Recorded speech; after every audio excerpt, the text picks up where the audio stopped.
generne i Grønland.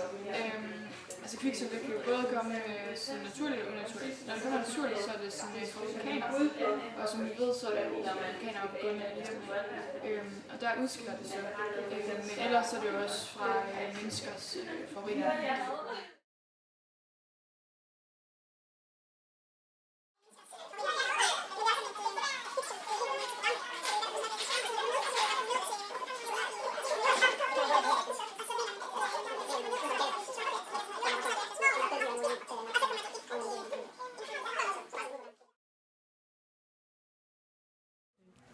Er du klar? Ja, du filmer. Filmer den. Ja. Det er dagens papir. Tak. Svung Frederikke Krydservold. Designet i computer. Min maskine. Min maskine. Smadret Frederikke i talspil.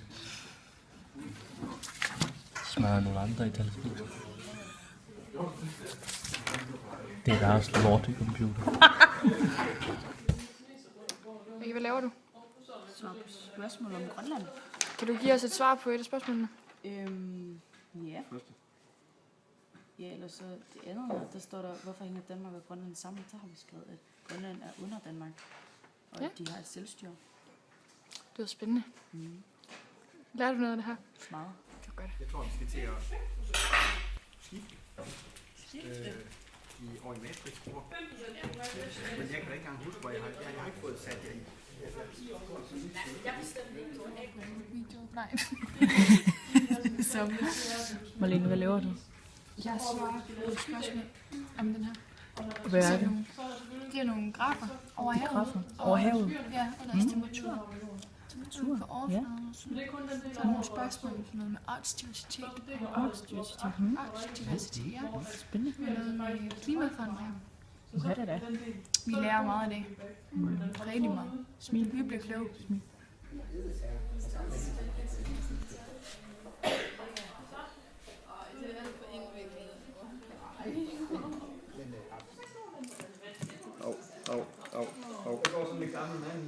Hvorfor har du valgt at lave den her med en lille hval? Det er for at illustrere, hvordan de homoseksuelle bliver trådt på i Rusland. De homoseksuelle. Men også fordi der er hvaler på Grønland. Ja, hvordan har hvalerne det i Grønland? De har altså trådt på. Det er de trådt på? Nej, de har det vådt. De har det vådt. Det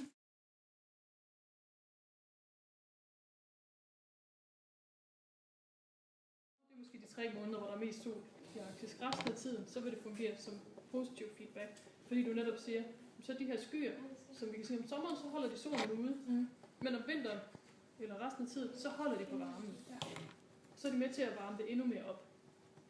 Så det går lidt ud på det her med, om det er en selvforstærkende proces, eller om det er en proces, der ligesom får det til at køre i ligevægt igen. Ja. Okay.